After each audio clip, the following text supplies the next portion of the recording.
Bom, agora a gente vai entrar no nosso ponto focal, que são os padrões e convenções front-end.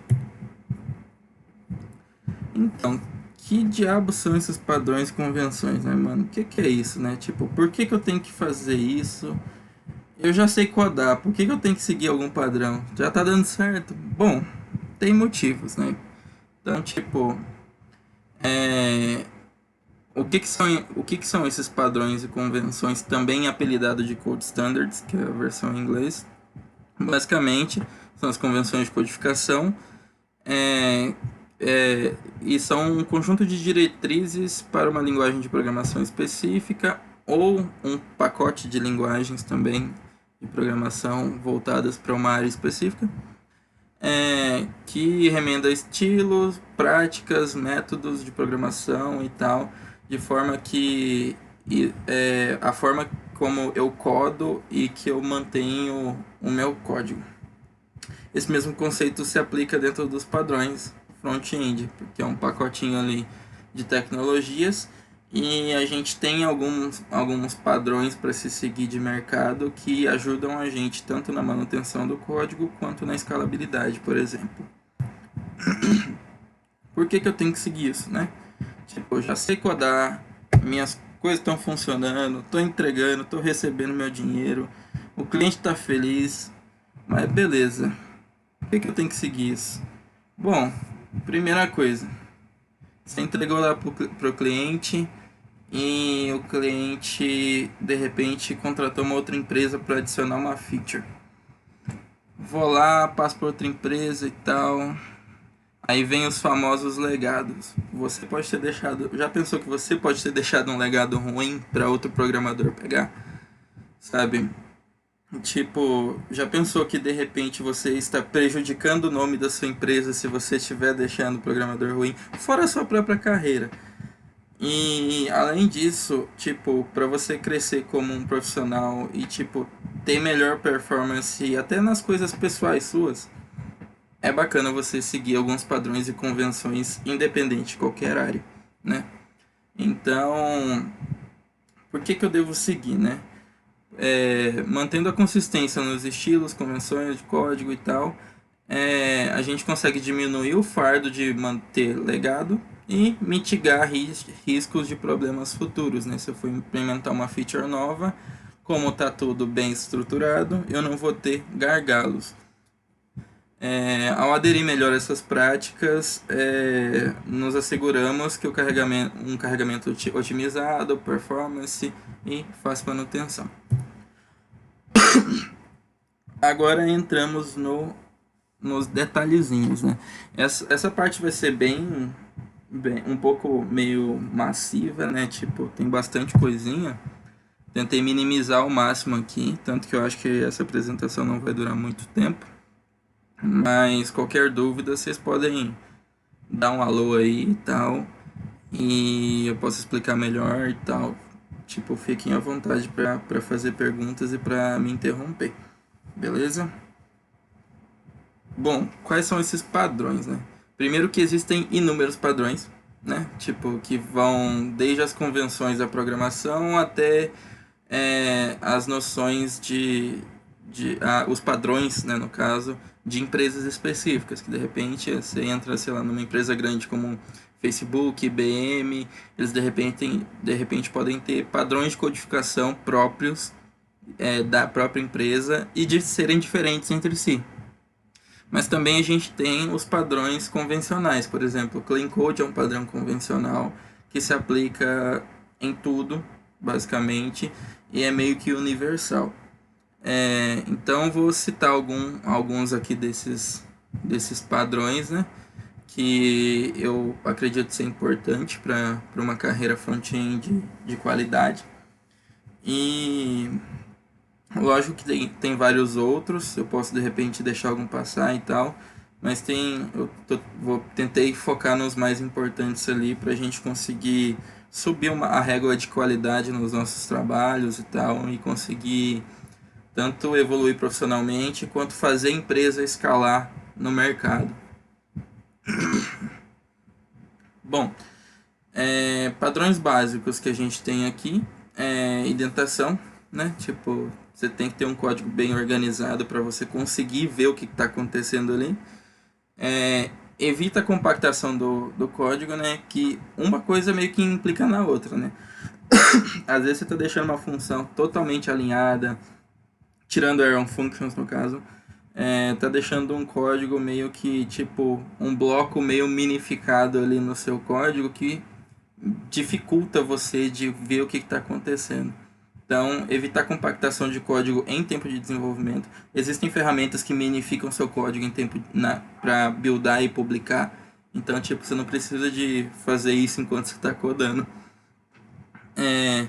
Usar o padrão UTF-8. Muitas vezes a gente cria um projeto em React, Vue, ou seja o que for, e a gente não verifica lá naquele arquivo de HTML de configuração se está em UTF-8. Logicamente que esses frameworks, eles às vezes têm algumas libs internas que mesmo não tendo lá, eles convertem. Mas é bacana a gente se atentar a isso, porque o padrão TF8 é o que garante que a gente vai conseguir usar símbolos, usar os nossos ícones com Unicode e usar a acentuação que tem no padrão brasileiro, por exemplo. Abreviações, quais seriam essas abreviações? Tipo, isso aí deveria estar até no tópico de CSS, eu deixei meio bagunçado. Mas enfim, por exemplo, para que eu vou colocar que no meu CSS que eu tenho margin left, margin bottom, margin top, margin right, tudo separado, sabe? Tipo, existe no próprio CSS o margin, onde eu coloco 2, 3 ou 4 valores ali que vão já dissipar em todos esses elementos. Então, esse é o tipo de abreviação positiva que você consegue meio que deixar seu arquivo com menos código. E mesmo que seja alguns caracteres a menos ali só, isso pode impactar. Tipo, que às vezes seu sistema pode ser utilizado, sei lá, por 2, 5 pessoas. Mas imagina que você pode estar fazendo um site para alguma empresa que pode escalar 5 milhões de pessoas. 5 milhões de pessoas, a partir do momento que você tem, sei lá, 5 KB de arquivos a menos, impacta pra caramba no consumo do servidor ali, impacta pra caramba nesse fluxo de dados. Então, tipo, às vezes a gente pensa que é pequeno, mas a gente tem que pensar no que é escalável, né? Então, não pense que seu sistema é de 5 pessoas, pense que ele é de 5 milhões e a gente precisa de melhorar o que der para melhorar. Questão de imagens é uma coisa tipo, muitas vezes a gente faz umas gambiarras de certa forma, tipo, tem um espaço aqui, tem uma borda aqui que eu não estou conseguindo fazer, tem uma sombra aqui, aí a pessoa vai lá, vou criar um SVG, um PNG vazado e vou colocar aqui, que eu não estou conseguindo fazer isso em CSS. Sabe, tipo, não é uma boa prática, não é recomendado. Uma imagem tem um peso muito maior do que um código. Então, é muito melhor você buscar fazer isso com propriedade CSS, com a arquitetura HTML, do que com uma imagem. E como eu falei, tipo, uma técnica de acessibilidade, né? A partir do momento que sua imagem não é carregada, o que é exibido no navegador é o que ela é. E o que ela é descrito dentro do atributo alt da imagem. E é esse atributo alt também que é lido pelos robozinhos que ajudam os cegos a navegarem na internet, por exemplo. Então, tipo, é muito importante, tipo, essa é uma coisa que eu comento bastante. É normal a gente, vou só colocar a imagem ali, mas você não descreve a imagem. Tem até um truque CSS que você consegue fazer com que suas imagens fiquem destacadas caso não tenham esse atributo alt. Depois eu vou ver se eu consigo mandar para vocês. Tipo, assim você consegue ver ali, essa imagem não tá com alt aqui, eu vou descrever. Então, tipo, esse daqui é o logo da empresa. Essa daqui é a imagem do post do blog, sabe? Tipo, alguma coisa do tipo.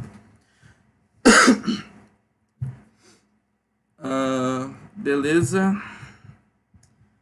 Vou continuando sobre os padrões, né? Qualquer coisa me interrompam, por favor. Vou falar um pouco sobre as diretrizes, algumas diretrizes de marcação, né? Tipo, existem outras, mas dentro do HTML a gente tem algumas diretrizes que é normal, eu já vi muito código, já fiz muito código assim, e às vezes faço ainda, principalmente com esse segundo tópico aí. Então, tipo, mas é bacana a gente se atentar e tentar mudar isso aí, sabe? Apesar de ser normal por falta de costume e tudo mais, é bom a gente se atentar e tentar melhorar isso. Isso impacta principalmente em questão de acessibilidade, indexação do site na Google. A Google vai entender o que tem lá dentro e vai exibir o site, vai exibir o seu sistema lá, o que for, né? A sua plataforma de treinamento. Bom, usar o elemento parágrafo em vez do duplo BR. O BR pula linha, o parágrafo já tem um display block que joga as coisas lá para baixo. Então, tipo, se você está com um texto e quer que outro texto seja jogado para baixo, usa a tag correta, usa o elemento correto, sabe? Tipo, esse P aí no caso é para texto. Quando o elemento é outra coisa que não seja um texto, você pode usar uma div que tem o mesmo comportamento. Beleza? E eu preciso de um espaço maior. BR não foi feito para dar espaço. O que foi feito para dar espaço são as margens e paddings da vida que a gente coloca no CSS. Então, tipo, se atentar a essas diretrizes. Se eu estou querendo criar uma lista, lembrando que todo menu é uma lista, independente se ele tem um ou dois atributos, menu é caracterizado lista.